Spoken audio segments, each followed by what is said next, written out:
we need to talk to Vic for some extra context here, because we ended up with a Vault 13 flask, right? Let me get into the get everybody caught up in case you've been watching, you know, episodes not in order or something like that. So we had Vic's water flask. This was the first thing that we got when we were on our way out of Arroyo. Like, on our way out of our village, we were like, we need to find Vault 13.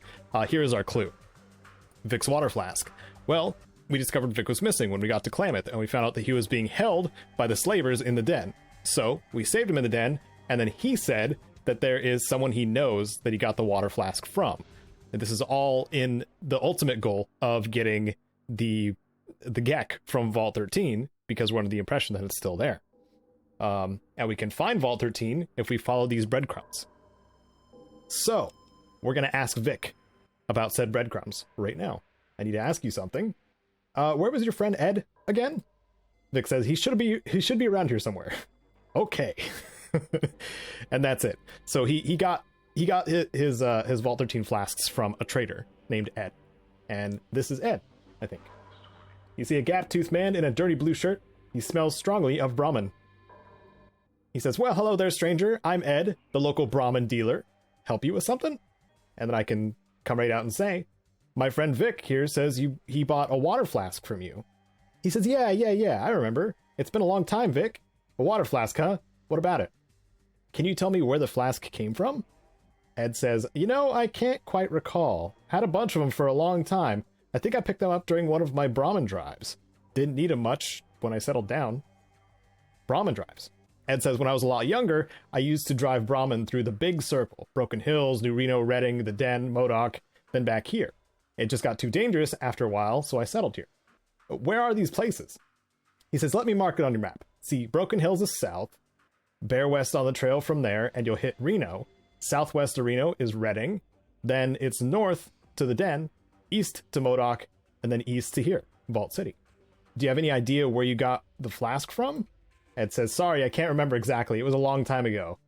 Why do you want to know? Well, I'm looking for the vault the flask came from. He says, well, heck, if it's a vault you're looking for, then there's one inside the walls of Vault City. Vault 13 is inside the city? Ed says, well, now, I don't know if it's 13 exactly, but there is a vault. If that ain't the one you're looking for, the Vault's central computer might know where others are. They've darn near listed everything in it. Okay, thanks for the info. Alright, I've discovered the origin of the water flask. But have I really? That wasn't really the origin story I was looking for. But that's a clue. So we need to get into the city proper, which is up this way. But we're not done here yet. So this gentleman... What you be need? No, not you. Not you, Sulik. Sulik wants to be the center of attention. This guy... on the ground. His name's Charlie. You see a gaunt man, his hair plastered to his head in ragged clumps, and his skin is hanging loosely on his body. Seems like he's not having a very good time. I wonder if there's anything that actually tells me if he's suffering from radiation poisoning. This man, it looks terribly sick. You're not sure what's wrong. Okay, so you can use the doctor's skill on him to actually find out what's wrong. But I don't think I have any skills to actually tell. So I'm just gonna kind of do this part because I don't feel like adding more points to doctor skill. Even though I probably will eventually. You know what? No, my next level up I will add points to doctor skill. I'm gonna leave Charlie here. Charlie, you stay put. Just stay right there. This little boy is crying. He says, I lost my friend while playing in the courtyard. His name is Mr. Nixon. So we're in the courtyard, I think. And the doll is right back here. Super easy.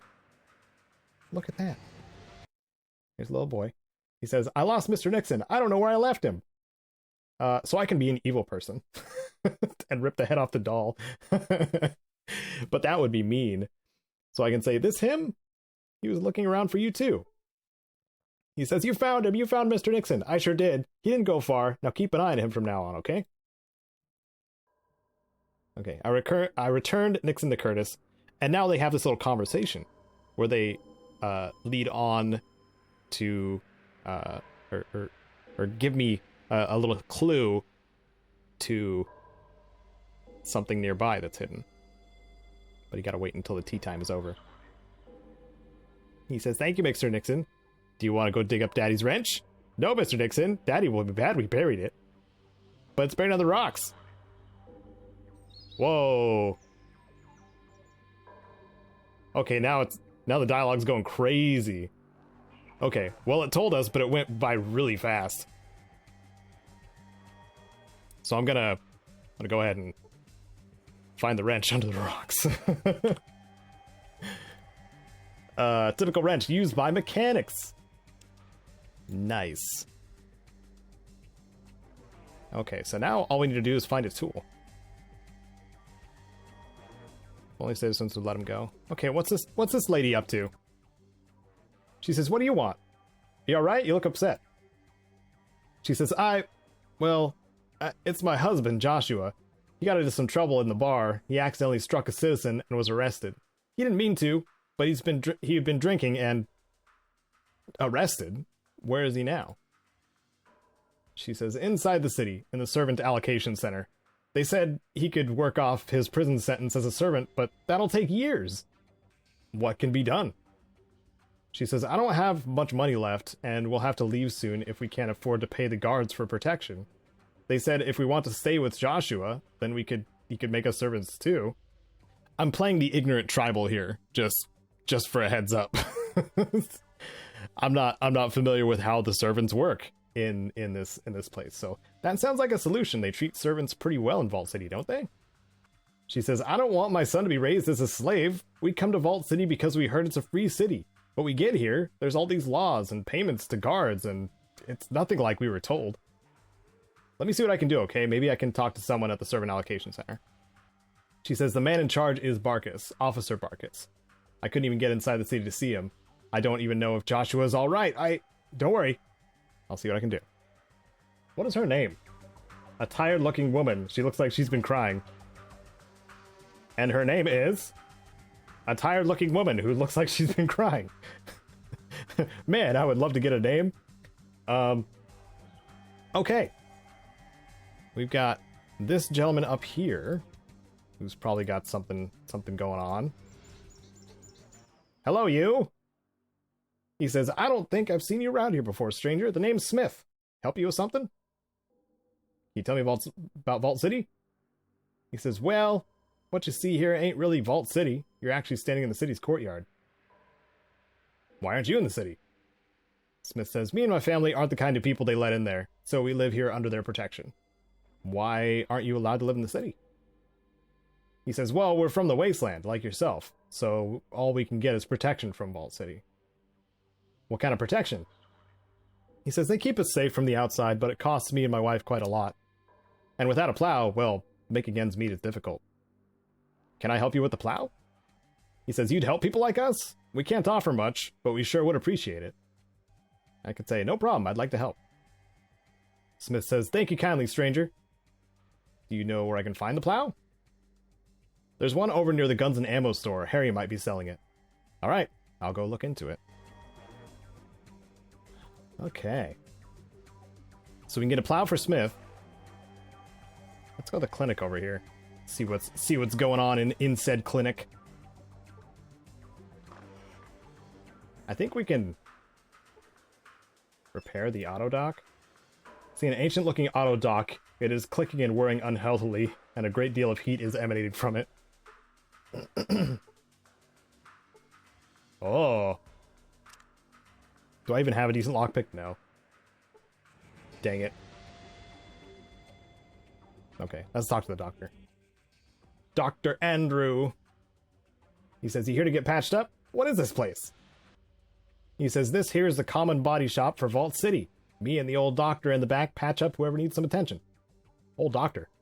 He says, "Yeah, the auto doctor in the back room there. It's a loner from the city. It can get a little ornery at times, but mostly it does the job. Mostly." "Ornery, huh? Maybe I'll go take a look at it." So, if you have the proper skills, which I have, like, one of them.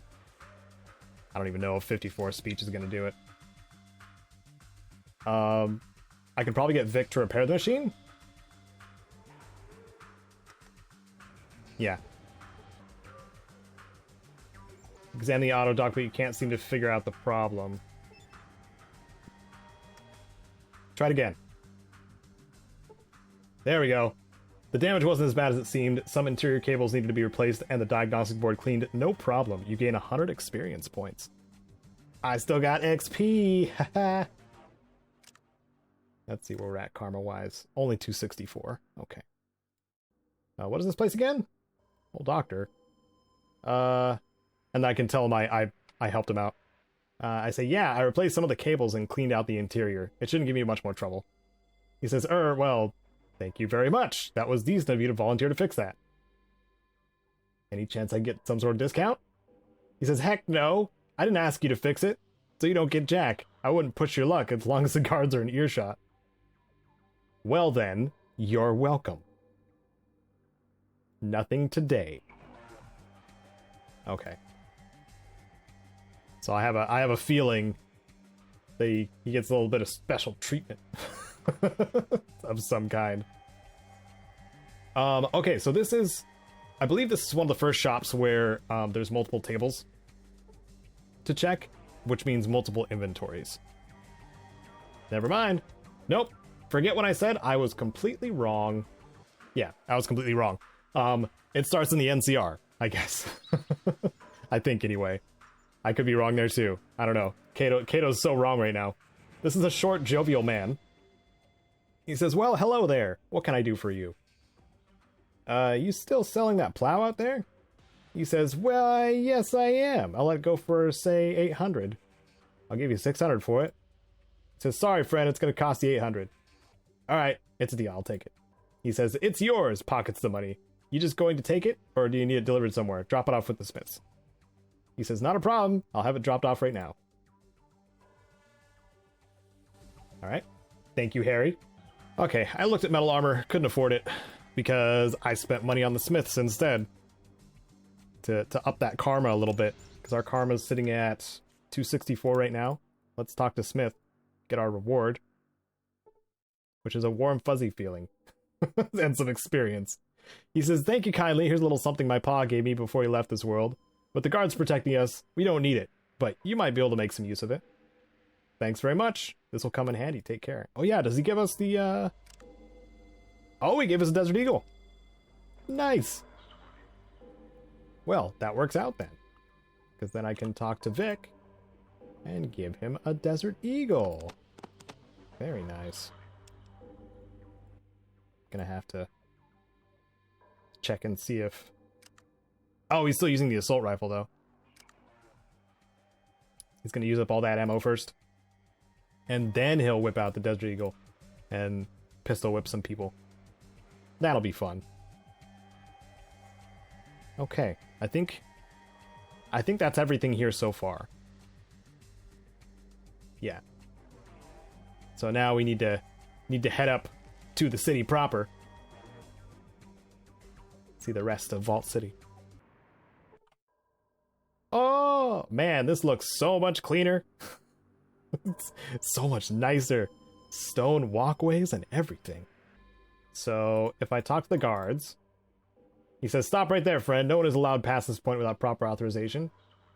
Proper authorization? He says, yes, proper authorization. If you want to get into Vault City, you need to speak to Wallace, head of customs. He can issue you a day pass. Where can I find Wallace? He says, Wallace is in the customs building right over there. Alright, thanks for your time.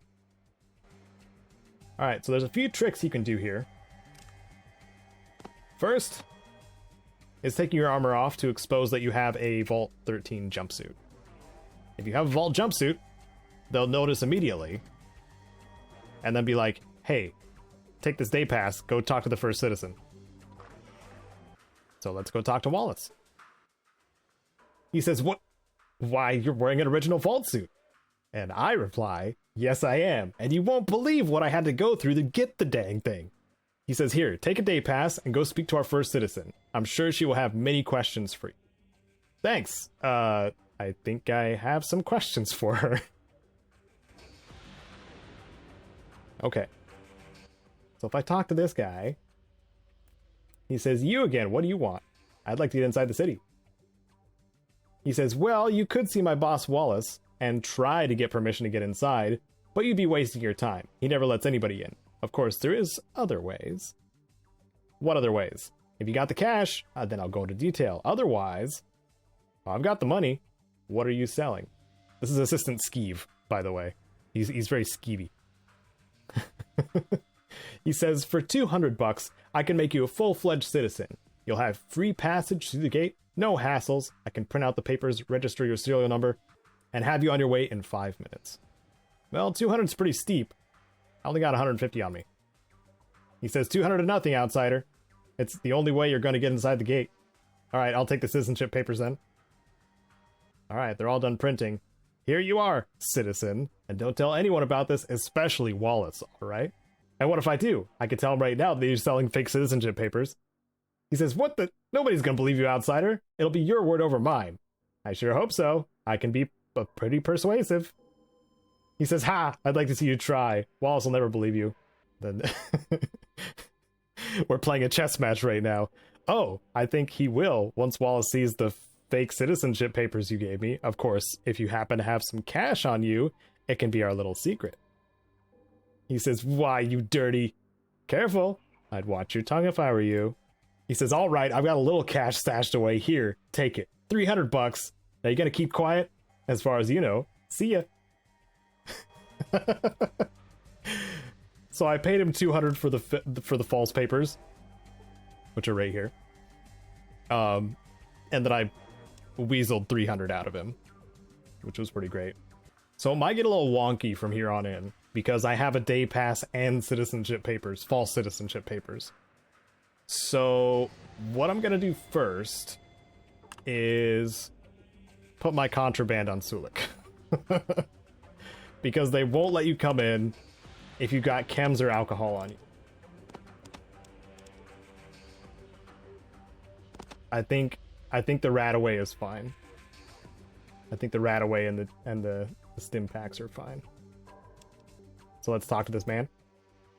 He says, day pass, please. Here you go. He says, all right, before you go in, you have to search your belongings first. Okay.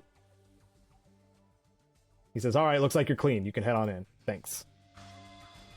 So if I still had the things on me, like the alcohol and the chems, he'd be like, no, you have contraband on you, you can't come in. But you can just put it on your companions. And then walk right on in. So now I've made it inside of Vault City. Yes! The cleanliness. So clean. There's the vault entrance. Real big vault entrance. There's the correction center. We need to find Joshua. And... yeah, I guess let's start exploring. It's gonna be a good time. Know that. You're gonna meet one of my least favorite characters in the Fallout series. I did a worst NPCs list. The first citizen is on that list. I'm not gonna spoil her personality entirely, but you'll see. You'll see. The bartender says, yes, can I help you? What's on tap? She says, we have synthetic beers and liquor, vodka H, tequila derivatives, W and W2, oh, and water, and Brahmin milk. Beer or liquor is $10, water or milk's $3. Excuse me, do you have any real alcohol? She says, why? You looking for something with more of a kick than these synthetic drinks? Perhaps. Drinking synthetic alcohol can't really compare to the real thing. She says, that's for sure. I used to know this merchant who had a bottle of Mad Dog 3030. Bitter stuff. Couldn't feel my tongue afterwards, but it was refreshingly different. What happened to this merchant's stash? She says, it got drunk, or so I heard. There were a few other friends here in Vault City who helped this merchant friend drink the stash. They were willing to pay a good price to have the real stuff for a change. Then I say, I'll bet. You know, I could probably get some more of the real stuff easily. I've been traveling the wastes a lot, and getting hold of alcohol isn't a big deal. She says, is that so? Well, if you happen to be looking to relieve yourself of some real alcohol, then I could make it worth your while, if you could keep quiet about our deal, and get the contraband past the gate. How much real alcohol do you need? She says, say a case of 10 bottles of premium alcohol and then 10 bottles of beer. And none of that radioactive stuff I hear comes out of a gecko. Just some good old booze, alright? I might be able to get you some. Say, I was looking for some information. She says, oh, like what? Can you tell me about the slavery in Vault City? That's not being subtle at all. She says, look, first thing I have to say is that you better not call it slavery around here, or you're gonna get yourself in a whole mess of trouble. They're called servants, not slaves. Just a word of advice. Point taken. I'd like to know something else. Special thanks to Wasteland Legends Sven and the rest of my patrons on screen now. You can catch future episodes of this playthrough on Wednesdays and Fridays, noon and 10 a.m. Pacific. I'm Caedo Genesis. May you wander the wasteland like you own it.